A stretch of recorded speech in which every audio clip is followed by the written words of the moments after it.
বিরতির পর স্বাগত। ৩০১ জন পিআই নিয়োগের বিষয় নিয়ে এবার অভিযোগ আনলো তিপ্রামথা। বিজ্ঞপ্তিতে বাতিল হয়েছে উপজাতিদের সংরক্ষিত আসন। অভিযোগ মথার। ক্রীড়া এবং যুব কল্যাণ দফতরকে বিজ্ঞপ্তি বাতিলের জোরালো দাবি তিনি করেছেন।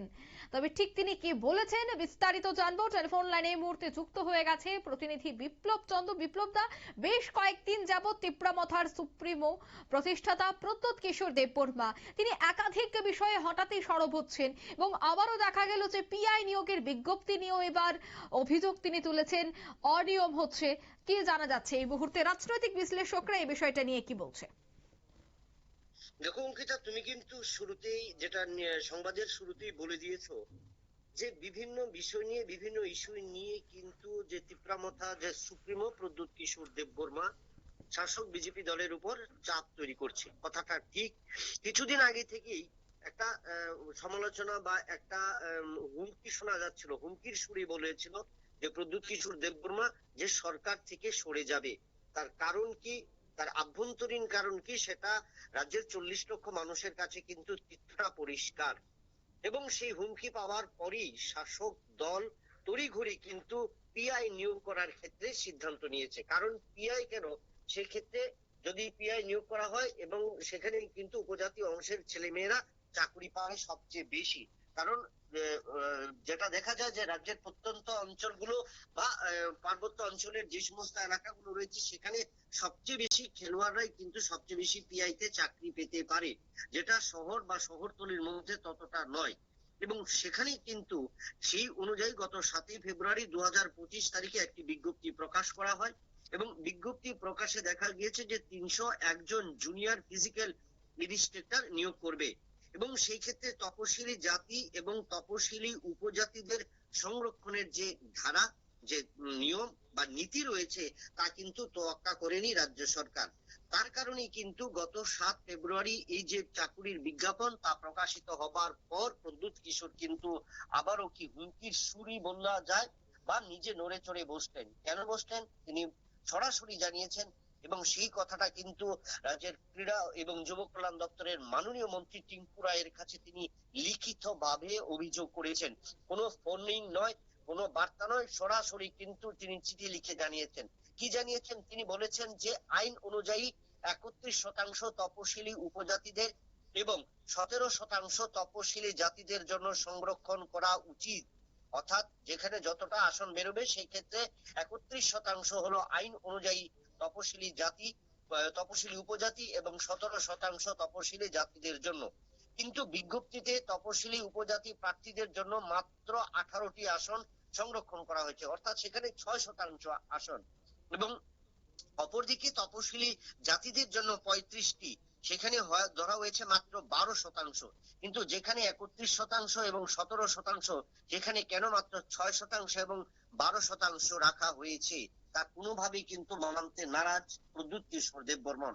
তাই কিন্তু তিনি চরম হুঁশিয়ারি দিলেন যে সরকার থেকে সরে যাবার এবং এই ক্ষেত্রে যদি রাজ্য সরকার তাদের সেই 31% আইন অনুযায়ী যদি তপশিলি উপজাতিদের জন্য 31% এবং জাতিদের জন্য 17% যে সংরক্ষিত পদ সেই পদ না পূরণ করেন সেই ক্ষেত্রে কিন্তু তারা সরে দাঁড়াতে বাধ্য হবেন। পাশাপাশি তারা কিন্তু সেটা আইনের ভাবে কিন্তু যাবেন এবং সাংবিধানিক অধিকারের অবজ্ঞা করার সমতুল্য বলে কিন্তু তারা উল্লেখ করেছেন। এবং তারা বলেছেন যে রাজ্য সরকার বর্তমানে তপশিলি জাতি এবং তপশিলি উপজাতিদের অবজ্ঞা করছে এবং খাটো করবার প্রবণতা রয়েছে, যার কারণে নিয়ম যে ভাবে বলা হয়েছে যে 301 জন পিআই নিয়োগ করা হবে। কারণ আমরা যেটা দেখেছি গত 31শে জানুয়ারি এক ঝাঁকেই রাজ্য থেকে 21 জন কিন্তু ক্রীড়া প্রশিক্ষক সেখান থেকে অবসর নিয়েছেন। শূন্য পদ ফাঁকা হয়েছে, কিন্তু সেই জায়গায় নেওয়ার ক্ষেত্রে কেন আগে থেকে সরকার নেয়নি? এবং তড়িঘড়ি যখন প্রদ্যোৎ কিশোর দেববর্মন রাজ্য সরকারের উপর চাপ তৈরি করেছিলেন, একের পর এক চাপ তৈরি করেছিলেন, তখনই কিন্তু তড়িঘড়ি সেই সিদ্ধান্ত নিতে বাধ্য হয়েছে ক্রীড়া এবং যুব কল্যাণ দপ্তর। একটা একদম স্পষ্ট ভাবে পরিষ্কার, শুধু প্রদ্যোৎ কিশোর দেববর্মনের কথায় নয়, কারণ যেখানে 301টি পদ জুনিয়র ফিজিক্যাল ইন্সট্রাক্টর পদে নিয়োগ করা হবে সেখানে কেন আইনের মান্যতা দেওয়া হয়নি যে তপশিলি জাতিদের উপজাতিদের জন্য 31% এবং জাতিদের জন্য 17%। তাহলে সেই নির্দেশিকা বা নিয়মটা মানতে নারাজ রাজ্য সরকারের ক্রীড়া এবং যুব কল্যাণ দপ্তর। না হলে কেন সেখানে যদি সঠিকভাবে সঠিক মাত্রায় সঠিক পরিসংখ্যান হিসাব যদি হয়, তাহলে সেই জায়গায় কেন সেই জায়গাটা তুলে ধরা হয়নি যে 31% আসন এবং 17% আসন ধার্য করা হয়েছে?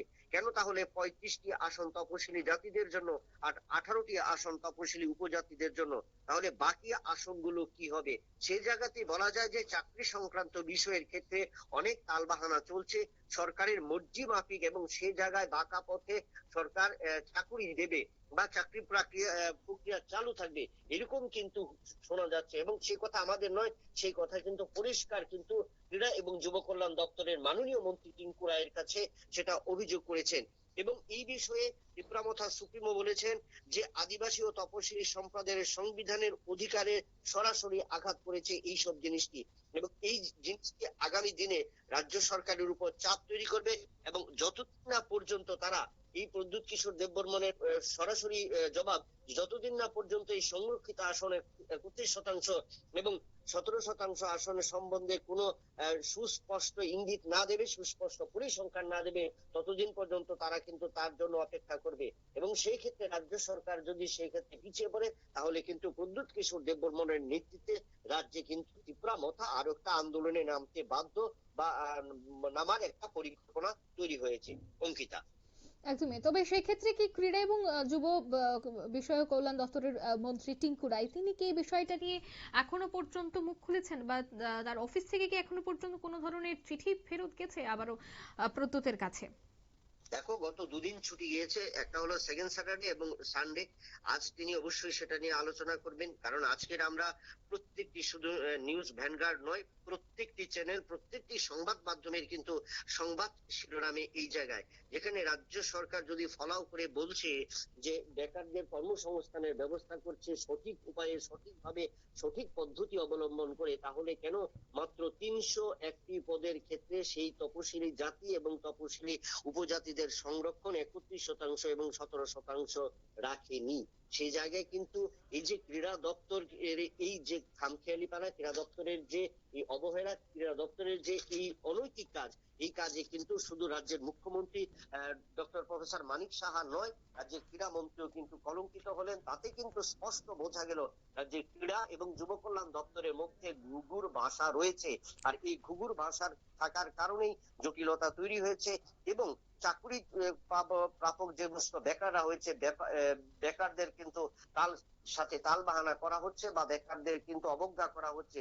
শিক্ষিত বেকাররা বা প্রকৃত বেকাররা কিন্তু সেখানে প্রকৃত শিক্ষা বা প্রকৃতভাবে তারা চাকরি পাচ্ছে না, সেটা স্পষ্ট। তবে সেই ক্ষেত্রে রাজ্যের ক্রীড়া এবং যুব কল্যাণ দপ্তরের মন্ত্রী টিঙ্কু রায় অবশ্যই পদক্ষেপ গ্রহণ করবেন।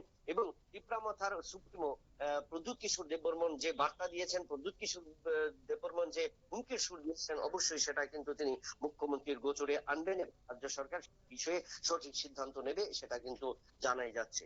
অঙ্কিতা। ধন্যবাদ বিপ্লব দা।